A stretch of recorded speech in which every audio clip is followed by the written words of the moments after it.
Oi, gente, tudo certo? Então, hoje nós vamos falar a respeito da página 24 do Organiza as Ideias da apostila de vocês, volume 2, tá bem? Então, vamos lá ver. Complete este quadro sobre regência verbal.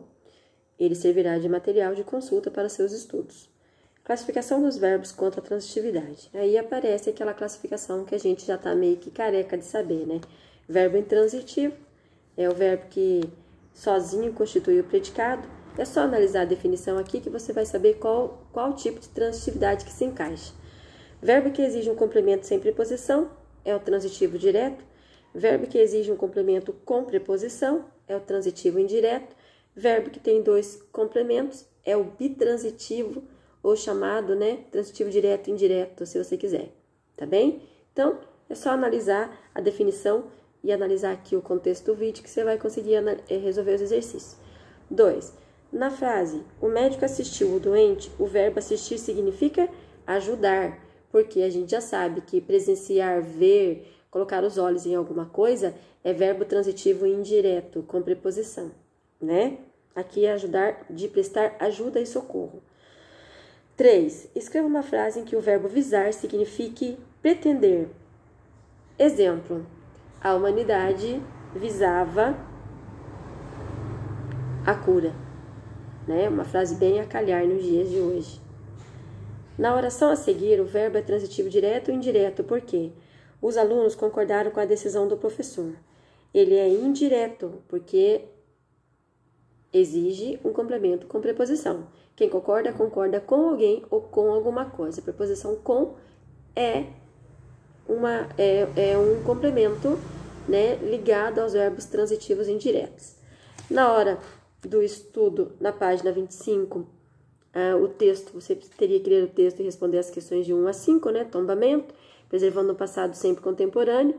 Vai falar de Itaúna, que é uma cidade no centro de Minas Gerais, e que é uma cidade bem histórica, e ela tem muita importância, mas não perdeu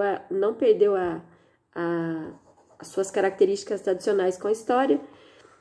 Tem os edifícios e alguns prédios totalmente conservados, as árvores são centenárias, e lá, ó, quando diz, no entanto, o progresso tecnológico e urbano, um bem necessário, vem ameaçando a preservação de tais artefatos, pois certos progressistas insistem em suas derrubadas.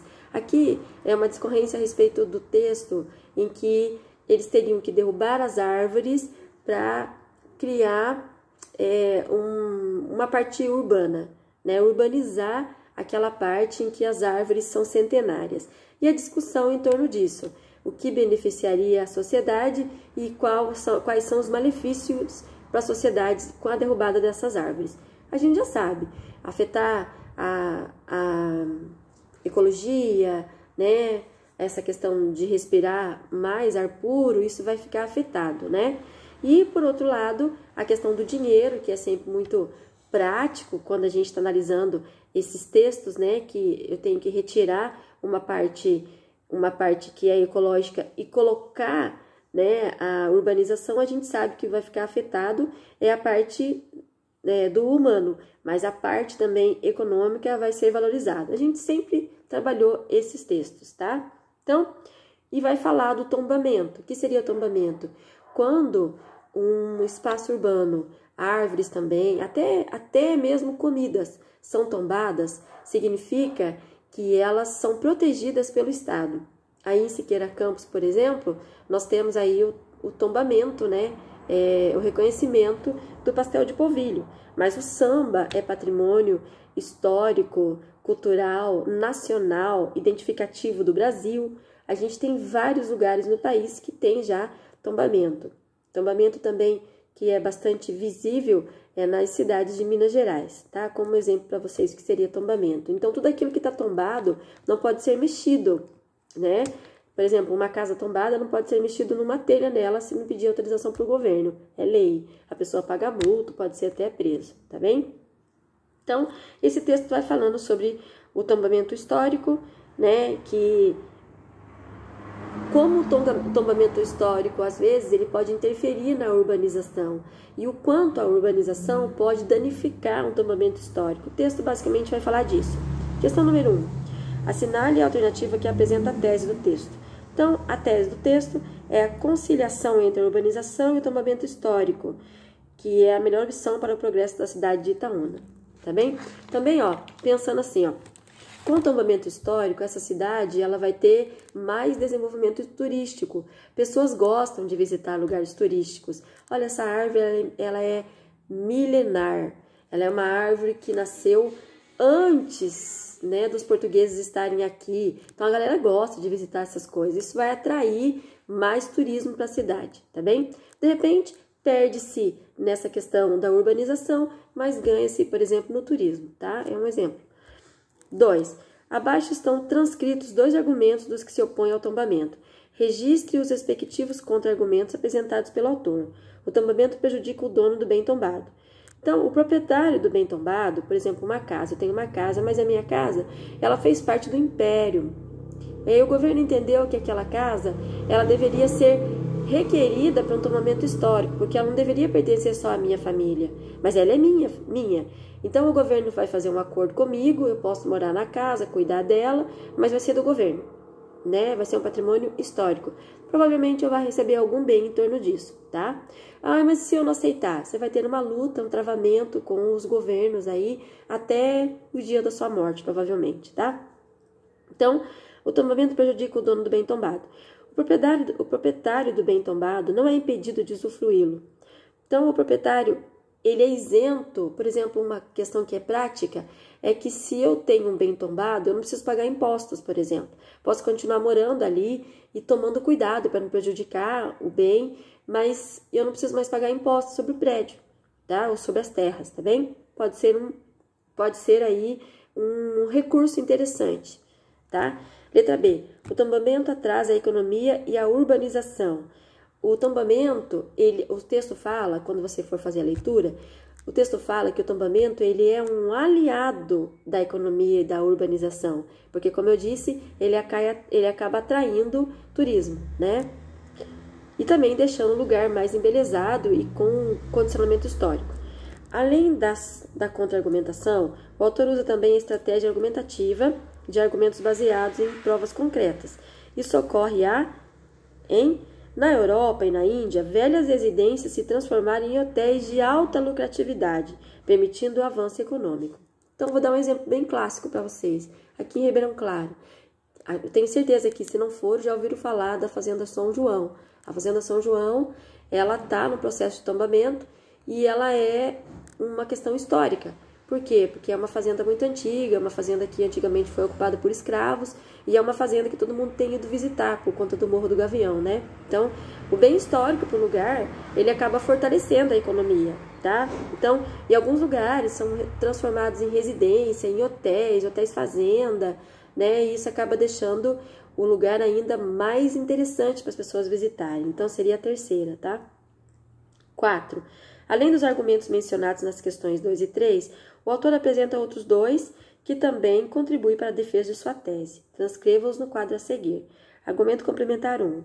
Então, os artefatos tombados lá em Itaúna, eles garantem uma certa singularidade para Itaúna, ou seja, Itaúna ficou mais valorizada que as cidades vizinhas, tá? Os artefatos garantem singularidade a Itaúna, deixou a cidade valorizada. Argumento 2, complementar. Os artefatos asseguram um aquecimento no setor do turismo, que eu acabei de falar, tá bom? 5. Indique os parágrafos que correspondem a cada parte da dissertação. Parte da contextualização você vai encontrar no primeiro parágrafo, é o início do texto. Discussão, argumentação e contra-argumentação, do 2º ao 5º parágrafo, que é a parte da discussão, onde a gente vê os argumentos sendo ditos. E a conclusão está no 6º parágrafo, tá certo? Então, diante disso, a gente acabou resolvendo a hora do estudo, tá? Agora, a gente vai trabalhar com as questões da notícia. O que seria uma notícia?